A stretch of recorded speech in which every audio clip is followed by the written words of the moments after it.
Hi everybody, it's Dan and welcome back to my kitchen. Today we are sliding back into the 90s, hitting up the Moon Kingdom and making Sailor Moon inspired cakes. First up, Sailor Mercury.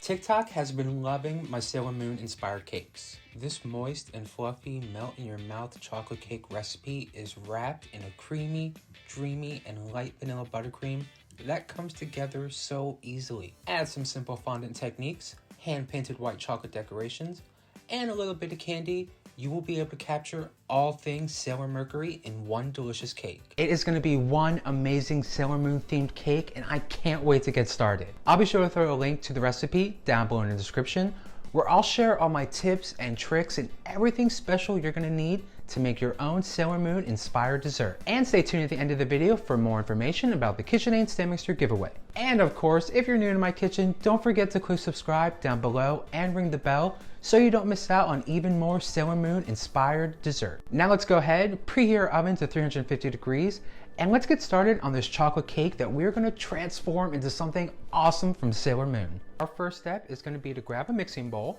and add in 3 cups of flour, a half cup of cocoa powder, 1.5 teaspoons of baking powder, 1 tablespoon of baking soda, a teaspoon of salt, and 2 2/3 cups of white granulated sugar. Then we'll just go in with a hand whisk and really just whisk all these dry ingredients together until they are nice and combined.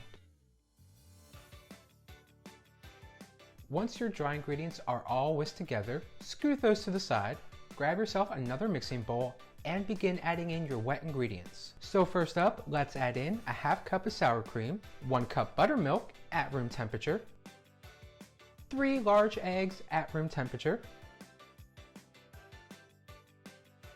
1.5 cups of fresh brewed coffee, 3/4 cup of vegetable oil, and 1 tablespoon of vanilla extract. Now let's just blend those together with our hand mixer, or you can use your hand whisk until all these ingredients are fully incorporated together. Now with our wet ingredients all blended together, let's add those right into the dry ingredients and whisk them to combine. If you're using a hand mixer, mix these on a nice low speed. If you're using your hand whisk, don't go too crazy or too, gotta mix this up. Just a nice gentle whisk until your cake batter is just combined.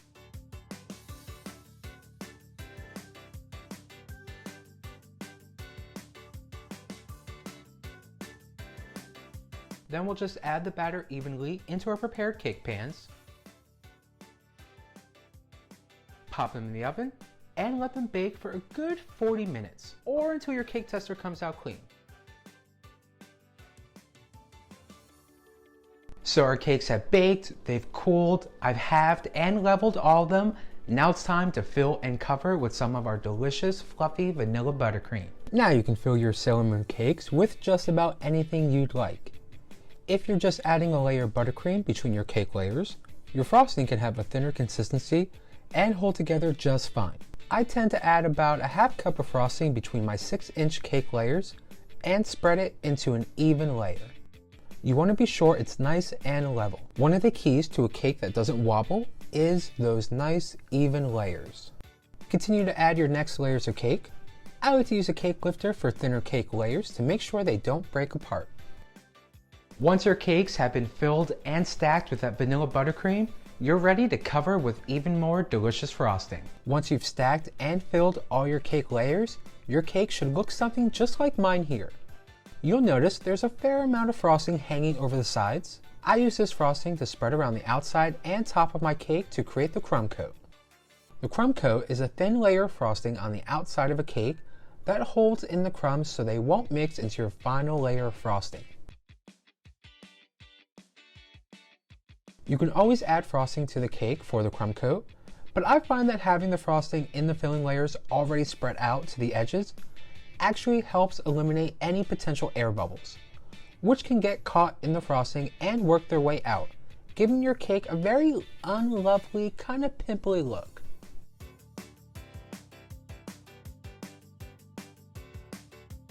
Once you have your crumb coat, you are ready to frost your cake. If needed though, you can always refrigerate your cake prior to frosting it.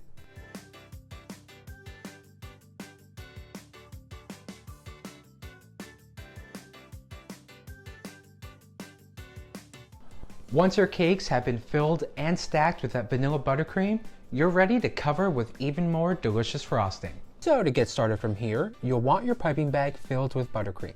Starting from the bottom of your cake, pipe your buttercream around the edge, trying to keep even pressure on the bag so that the layer of frosting is even.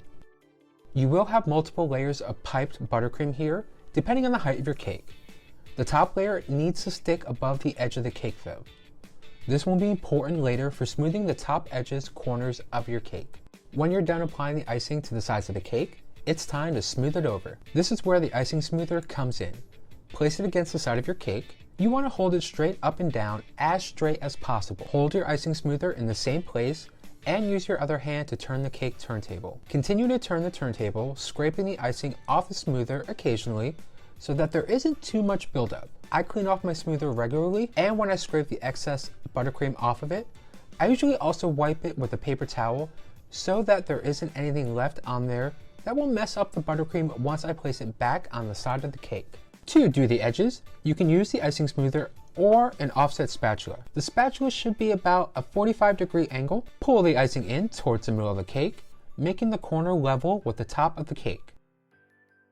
Once your cakes have chilled and set in the fridge for a quick 5 minutes, it's time to finally start decorating with some simple fondant decoration. You'll need to roll out two 2-inch tall strips, about 16 inches long. When you're ready to put them on your cake, lightly brush with a tiny amount of water and wrap the bottom of your cake with the first blue fondant color. Next, you'll take your second blue fondant color with a peekaboo triangle cutout for the top of the cake and follow those same steps. So lightly brush with water and gently wrap and press on the top of your cake. Now using our same Sailor Scout colors, we're gonna work on our Sailor Scout bow that's gonna go right on top of our cake, right in the front. So it's like a nice little pretty fondant bow.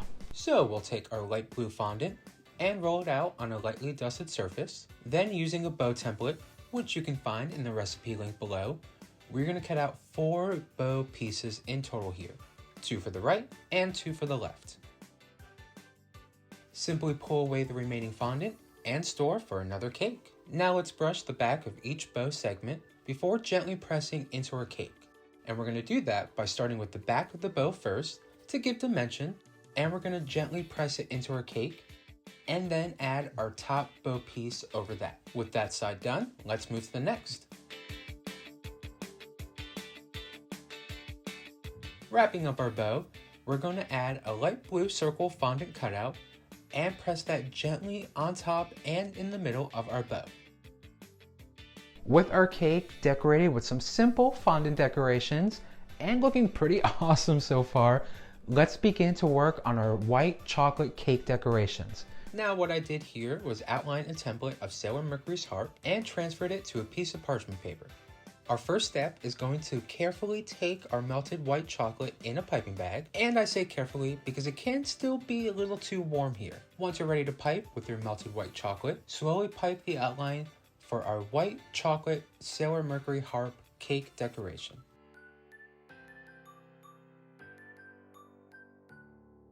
Once you have that outline, you can just fill it in with more melted white chocolate where needed.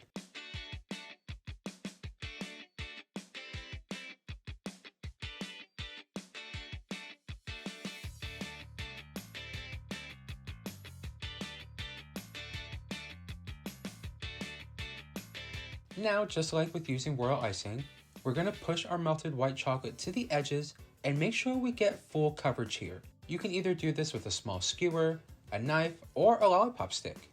Just don't use your fingers because the melted white chocolate could still be very, very warm.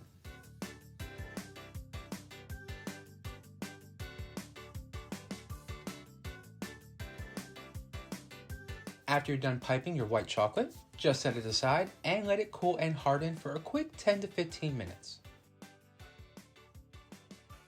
Once your white chocolate cake decorations have hardened, you want to carefully remove them from the parchment paper, grab yourself a little paintbrush, and get ready to hand paint these with some sparkly luster dust. For Sailor Mercury, we're going to stick with the blue color palette, and use some sparkly blue luster dust. Now, if you haven't heard of luster dust before, it's a type of decorating powder used in a cake and candy decorating to add color and sparkle to all of your desserts. Now, I will say, not all luster dust are edible, so make sure when purchasing, your bottle reads edible. To use luster dust, you can easily just brush it onto molded chocolate, your drip cakes, and fondant.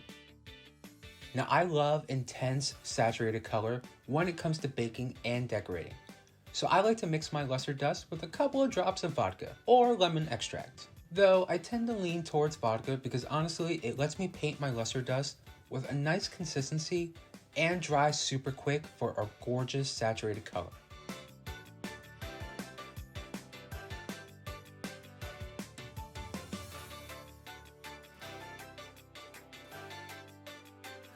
When you're all done painting, allow to dry for a quick minute or two.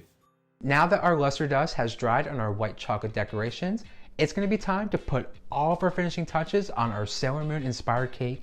That is looking pretty awesome, almost too awesome to eat, but we're going to eat it anyway. So first up, we're going to take our piping bag with a little bit of white buttercream and pipe on, as evenly as possible, a white racing strip in the middle of our top fondant collar.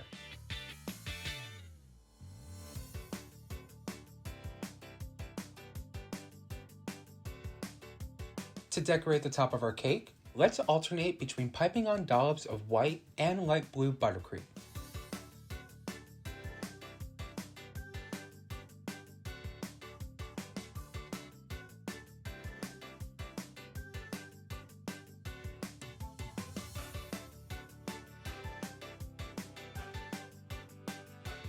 Next, we'll give each blue dollop of buttercream a pearl blue gumdrop, since, Sailor Mercury does love her bubbles. Lastly, we're going to take what buttercream we have left and pipe on a support row on top of our cake and gently top with our hand-painted white chocolate Sailor Mercury heart to bring it all together.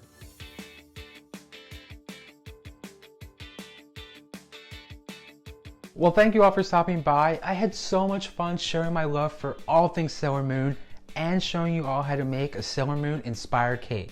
If you're like me and you are a huge fan of Sailor Moon, let's talk about it, because I can talk about it for hours and hours and hours. But anyway, if you're a big fan of Sailor Moon or just a big fan of all things chocolate cake, definitely be sure to give this video a like down below. Really helps out, lets me know I'm baking up recipes you all like, you enjoy, and you want to see more of. And if you want even more Sailor Moon themed desserts, because I've got so many ideas. I've been rewatching the show and I'm just like, forgot how amazing this was. So there's a lot of ideas in here. I definitely want to make them. But if you want to see more, again, let me know in those comments and subscribe and ring the bell to turn notifications so you don't miss out every time I post a new video, because there's a lot of ideas and I have a lot of Sailor Moon clothes that I would love to wear in videos. Plus, I still have 19 KitchenAid sandwiches to give away. So if you haven't already, be sure to enter down below with the link. Once you enter the giveaway, you'll have 19 chances to win and lots of ways to enter. Lastly, don't forget, if you make your own Sailor Moon inspired dessert, because we gotta share that Sailor Moon love together, definitely give a tag on Instagram and let me see what you're baking up in your kitchen. Alrighty, well, I'm gonna eat a slice of our delicious Sailor Moon inspired dessert, watch some Sailor Moon, enjoy the day, enjoy the weather. I hope you all get to do the same. And as always, I will see you all in the next video very soon. Bye.